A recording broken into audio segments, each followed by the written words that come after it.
« 1970. Le système métrique fait son entrée et change les prix à la pompe. Durant l'été, des bombes du Front de libération du Québec explosent à Montréal. Et 1970, c'est aussi l'année où les Québécois se mobilisent pour éliminer les clubs privés de chasse et de pêche.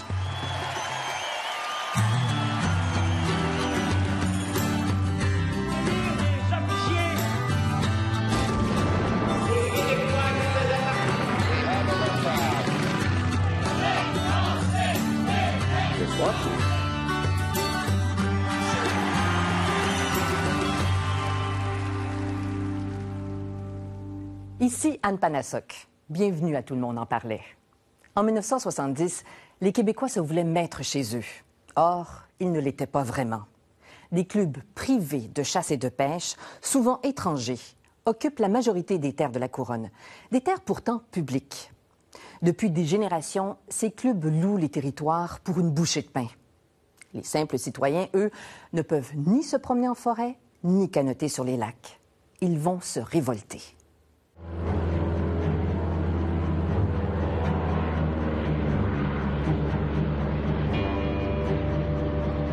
En fait, les Québécois n'ont pas accès à 87 % du territoire de chasse et de pêche accessible par voie de terre.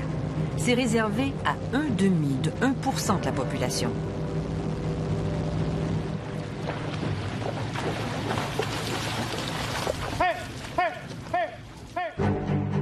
Dès 1970, la guerre est déclarée aux clubs privés de chasse et de pêche. Partout dans la province, des citoyens se mobilisent. Pêcheurs, femmes, enfants se rendent en forêt, occuper les territoires qui leur sont interdits d'accès. Les syndicats les appuient. C'est un minimum de dignité d'être capable de voyager dans ces forêts chez soi. Ensemble, ils forcent les barrières des clubs et jettent leurs lignes à l'eau. Nous sommes en Mauricie, et pourtant, ce sont des Américains surtout qui pêchent ici. Michel Blouin est un des organisateurs du mouvement d'occupation de l'époque. Le jour de la Saint-Jean, 1970, ils sont des centaines à manifester sur ce club privé. Les agents de la Sûreté du Québec les attendent. Et là, il faisait 90 degrés à peu près, si je me rappelle. Là, entre 80 et 90 degrés. Puis là, à un moment donné, le panier solaire est arrivé, puis là, ils nous ont cordé dedans, comme des bestiaux. Les femmes, les jeunes filles, les mineurs ont été embarqués. Puis là, ils ont monté à Québec. Une quarantaine de personnes sont arrêtées et emprisonnées pour avoir pêché. Ménagères, commis, jardinières deviennent les héros du petit peuple qui lutte contre les privilégiés et le gouvernement qui les soutient. 35 ans plus tard, que de souvenirs. Ouais. Ça fait des palpitations, je pensais pas. Ah non? Non. C'est club quoi? C'était le club Saint-Bernard. Il y avait 90 membres pour 100 lacs. Fait qu'à un moment donné, tu dis l'injustice sociale. Ouh. Là, vous dites des palpitations, ça veut dire quoi? Ah, ça me fait chaud au cœur. C'est des vieux, c'est 35 ans de souvenirs, là. Les occupations se multiplient en 1970, 71 et 72. C'était réellement une bataille. C'est une guerre. Hein, quand on embarque d'un panier à salade, ça devient physique. Ça devient une vraie guerre. C'est plus seulement des mots.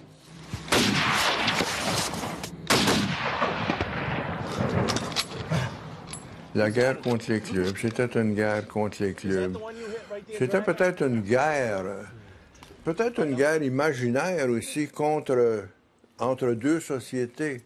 Une société qu'on croyait plus favorisée, un anti-américanisme aussi, mêlé à ça. Dans la région où les contestataires ont fait des marches, en 1970, le journaliste Jean Pagé est un chasseur passionné. Il défend publiquement les clubs privés. À la télévision, les journalistes se livrent une guerre de mots. Parce que je ne pêche jamais sur les clubs privés, je pêche à tous Mon les cher Jean Pagé, vous êtes membre du club des Grandes Baies, vous êtes même membre de la direction. Puis je suis membre du club du Lac d'Argent, puis je suis membre de plusieurs clubs. Il fallait qu'il y ait beaucoup de confrontation parce que pour qu'on fasse des menaces de mort à quelqu'un, à ce moment-là, il faut que ça soit... Mais je tenais mon bout, j'ai jamais lâché, je ne le lâche pas encore, je ne le lâcherai jamais non plus. Abolir les clubs privés devient une cause politique. C'est rendre le Québec aux Québécois. Des fois, c'est marqué « défense de passé ». Ils se comportaient comme s'ils étaient de véritables propriétaires. Il y avait des postes de contrôle avec des guérites, ils barraient les routes, interdiction de passer. Les gens qui voulaient faire du canot, ils ne pouvaient pas aller canoter sur un lac qui faisait partie d'un club privé. Pendant que Michel Blouin et ses compagnons de lutte manifestent sur les lacs privés, le futur ministre Yves Duhem est alors un jeune avocat qui, lui, fréquente les clubs privés. Ceux qui voulaient aller marcher en forêt, sur un club privé, pas question. Le gardien venait vous voir et il disait « lève les feutres hein? ». Ça, c'était automatique. Et ça, c'était généralisé.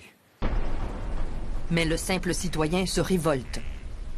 Avec le regard d'aujourd'hui, le témoignage qui suit est étonnant. Moi, un soir, ils ont tiré sur moi le revolver, ils ont vidé le revolver sur moi. J'ai crié en anglais et en français d'arrêter. Et puis, ils ont tiré jusqu'à temps qu'il n'y ait plus de balles. Je suis venu assez enragé que si j'avais eu un arme, j'étais à mon corps défendant, j'aurais tiré sortant. Tu sais. Bon, il faut dire, c'était une situation qui était archaïque, mais finalement, on s'est retrouvé où des régions complètes, comme la Mauricie, le Saguenay-Lac-Saint-Jean, une bonne partie de la Côte-Nord, l'Outaouais, étaient clubés mur à mur, comme on disait. Serge, qu'est-ce que vous en avez contre les clubs privés? Les débats télévisés sont houleux. À cette émission, le journaliste Serge Desglun, aujourd'hui décédé, plaide pour le déclubage. C'est le seul pays au monde entier où ce principe des clubs privés existe. Il faut vraiment avoir été vaincu et dans l'esprit d'un peuple de vaincus pour accepter des conquérants une situation comme celle-ci. Mais écoutez les arguments pour maintenir les clubs. On craint que les Québécois saccagent tout. À la dynamite, à la poche, tout ce que tu voudras pour vider les lacs avec aucune espèce de prévoyance. Et ces gens-là qui l'ont fait, c'était pas des gens qui étaient chassés des clubs privés, c'était les riverains même des lacs en question. Tant et aussi longtemps que ce système de protection-là ne sera pas parfaitement organisé, ce sera un crime que de laisser la faune aquatique et terrestre à l'usage du grand public. Bien, ça, c'est le charriage qu'on entendait de plusieurs porte-paroles des clubs privés.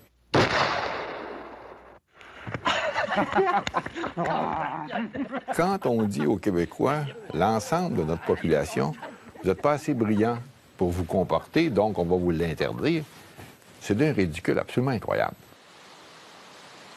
Sur la rivière Matapédia, si mon souvenir est bon, elle appartenait à une grande multinationale, une papetière, pour ne pas la nommer. Et les Québécois n'avaient pas accès à leur rivière qui coule en plein, qui passe dans le village, dans le fond, pas dans le village Matapédia, mais à partir du lac Matapédia jusqu'à Restigouche.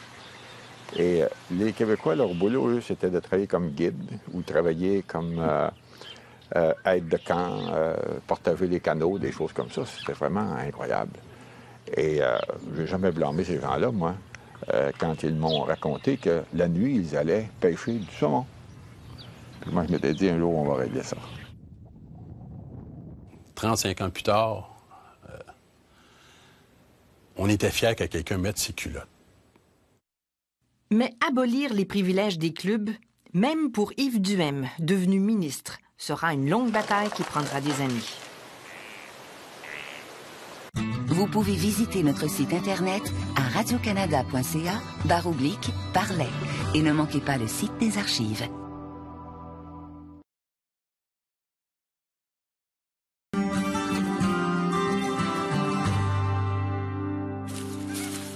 C'est plus accessible à gauche, il me semblait. Mais... Allez, c'est pas bon, peut-être. Loin belle, hein? C'était nos tripes. C'était nos tripes de Québécois qui voulaient sortir du joug. Puis on voulait être maître chez nous. C'était pas un jeu. C'était... Puis à cette époque-là, ça me fait drôle de le dire, mais les gens, on serait morts pour le Québec à cette époque-là. Tellement qu'on était en changement. C'est le début d'un temps nouveau. La terre est à l'année zéro. La moitié des gens n'ont pas tant temps. Les femmes font l'amour librement. Les hommes ne travaillent presque plus. Le bonheur est la seule vertu. Début des années 70, le mouvement populaire pour abolir les clubs privés de chasse et de pêche devient irréversible. La loi du mâle, ça veut dire quoi, ça? Ça veut dire que vous avez le droit d'abattre uniquement un spécimen avec portant panache, en principe. Henri Poupard, journaliste de plein air, secoue l'opinion publique avec son livre « Le scandale des clubs privés de chasse et de pêche ». Ce livre-là a été vraiment ce qui a allumé la mèche, qui a fait que ça... que les gens disent « Oh, un instant, là, il y a quelque chose qui ne va pas. » Cette carte-là, ça représente effectivement la localisation, la situation géographique des clubs privés à l'époque. 87 du territoire accessible par voie de terre était contrôlé par une minorité de gens qui représentait à l'époque à peu près 1,5 % de la population du Québec. Et d'autant plus que de ce demi-pourcent-là, il y avait énormément de gens qui venaient d'outre-frontière, des Américains. Il y avait des clubs là, qui dépassaient largement 500 000 carrés et qui comptaient moins de 100 membres. Il y avait des clubs qui avaient tellement peu de membres qu'il y avait un lac par membre. Il y en a qui prétendent que c'était facile de devenir membre d'un club privé. Ça, c'est vraiment de la foutaise. Ça, c'est vraiment... c'est mensonger au bout. Tu ne pouvais pas savoir. Il n'y avait rien de publié. Il y avait le docteur Intel ou maître XYZ qui était membre, puis là, ben, il suggérait 1 ou 2 personnes qui passaient au balotage. Puis voilà, c'est le même que ça se passait. Mais c'était pas ouvert. C'était pas ouvert, absolument pas ouvert au monde en général. C'était fermé.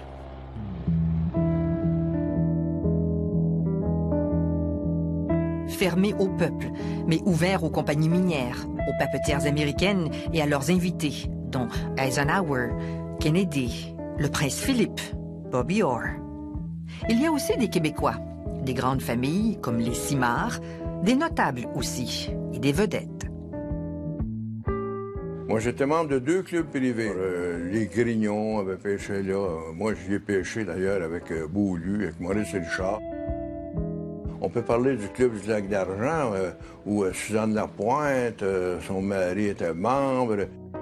Puis je m'en rappelle encore de la sensation. C'était une merveilleuse sensation, ça, d'être seul sur un... D'abord, c'était tellement grand. Puis si on voulait avoir un lac seul, on avait juste à prendre le lac Long ou le lac de la Montagne. Ou, C'est pas féminin, la chasse au fond, là. Parce qu'on peut quand même pas être habillé comme des femmes extraordinaires. Je n'appelle pas ça rester féminine. Moi, ma crosse est faite pour moi. C'est un groupe sélect qui profite des grands espaces, pourtant publics, les terres de la couronne.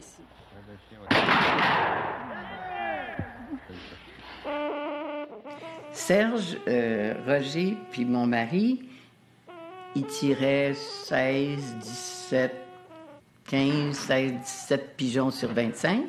J'en tire 21 sur 25. La première fois de ma vie. Alors là, ils avaient le caquet-bas les 3 ou 4 ans. Les gens qui étaient là n'étaient pas de mauvaise foi non plus. Il faut bien comprendre ça. Mais ils voulaient l'exclusivité du pêcher. Et je n'étais pas d'accord avec ça. Avec les années, là, parce qu'il y a des très vieux clubs privés, hein, un sentiment d'appartenance qui s'était traduit au fil des années par un droit de propriété, alors qu'il n'était pas chez eux. C'est aussi simple que ça. Mais ce n'est pas simple de changer les mentalités. Que ce soit l'Union nationale ou le Parti libéral, les hommes politiques se succèdent et maintiennent les clubs. Je me souviens dans le temps de l'Union nationale où c'était une façon de remercier les organisateurs ou les gens qui avaient souscrit au parti, etc. On leur donnait un club de chasse et de pêche privé, puis voilà. Fin des années 60, le gouvernement de l'Union nationale augmente l'étendue du territoire clubé, malgré sa promesse de réduire le nombre de clubs. Il semble avoir encore des personnes à récompenser. J'ai peur, justement, de me réveiller l'an prochain, au lieu d'avoir 1600 clubs sous bail, d'en avoir peut-être 1200, mais de me réveiller encore avec 30 000 carrés de territoire sous bail, au lieu d'en avoir 25 000. C'est ça. Alors, je pense que ça, ces histoires-là, on est tannés. Il faut que le gouvernement prenne une position. C'est oui ou c'est non. Printemps 1970. Les libéraux de Robert Bourassa prennent le pouvoir et promettent d'agir.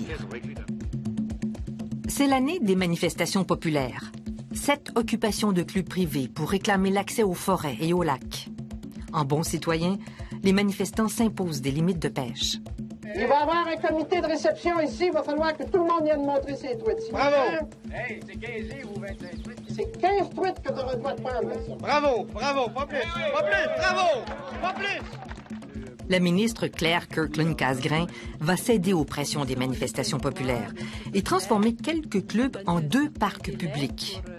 Mais cela coûte cher, car elle offre de dédommager les clubs.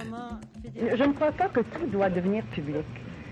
D'abord, nous n'avons pas les moyens et nous n'avons pas les gardiens d'entraîner pour conserver la faune. La résistance est grande dans l'entourage de la ministre Casgrain. Son époux est membre du prestigieux club de pêche Cascapédia.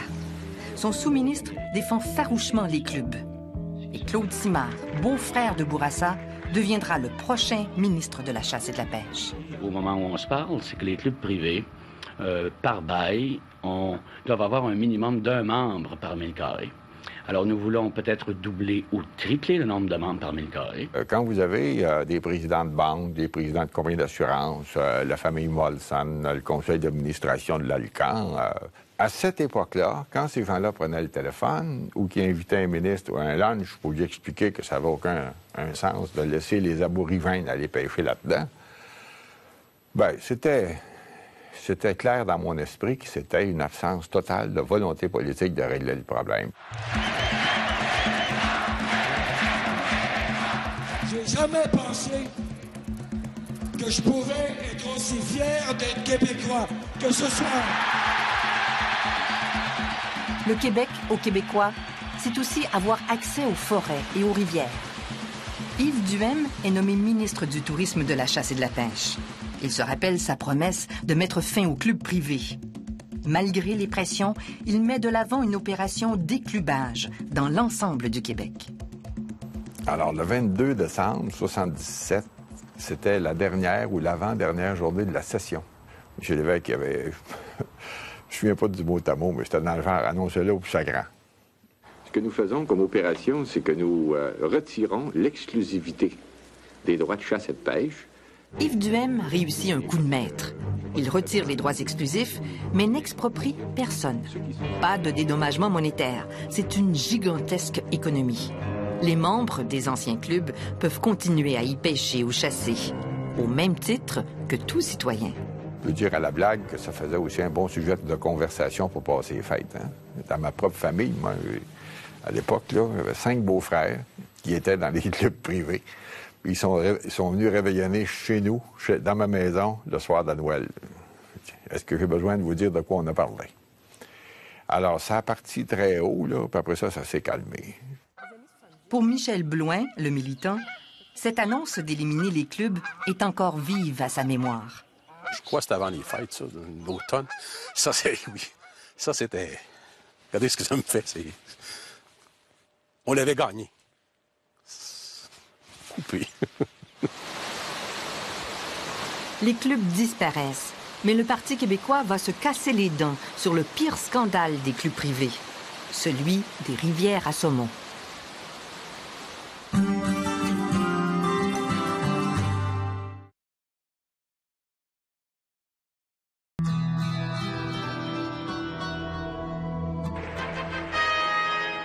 En 1976, le Québec reçoit le monde aux Jeux olympiques.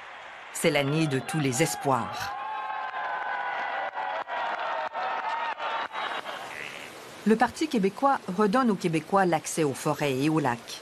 Mais nos plus belles rivières, les joyaux que sont les rivières à saumon, demeurent interdites aux simples citoyens. Je donnerais n'importe quoi pour embarquer sur la rivière dans un boat, mais que là, dans le moment que la rivière passe sur notre nez, puis moi, je suis rendu à 47 ans, puis je suis encore à aller me pogner un saumon dans la rivière. Et j'y vais pas par rapport que moi me faire renvoyer quand je pêche. Moi, ça mon temps pas y aller.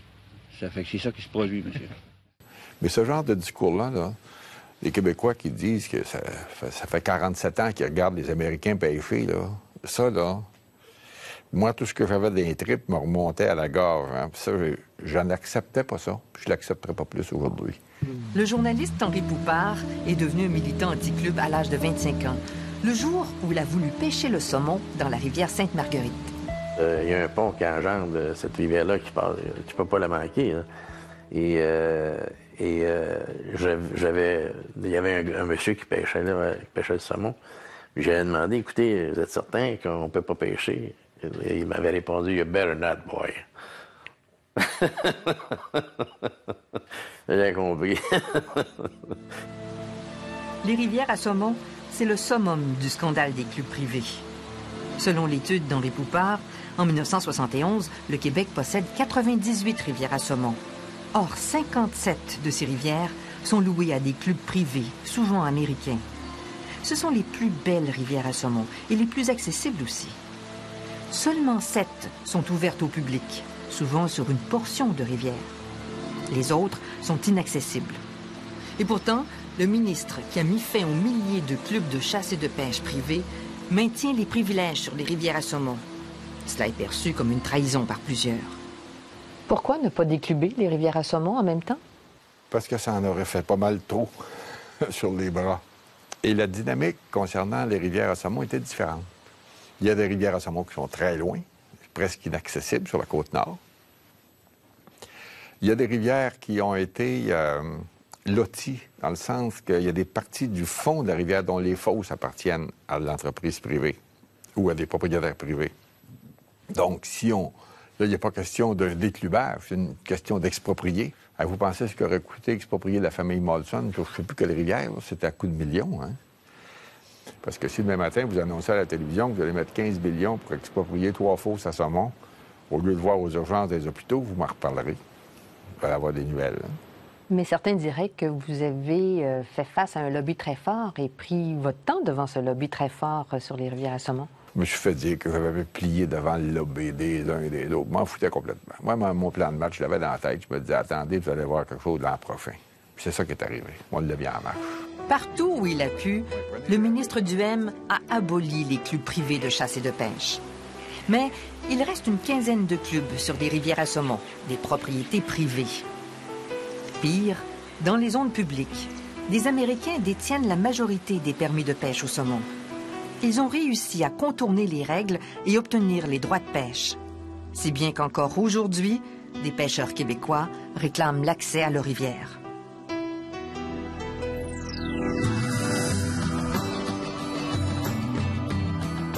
Moi, je vous remercie beaucoup d'avoir pris la relève de tout ça puis d'avoir mis le point final. Si on n'avait pas eu des gens engagés comme vous, avec vos amis à la base, on rentrait dans un mur de briques, ça c'est garanti. On a-tu fini? Oui. Ah, bravo.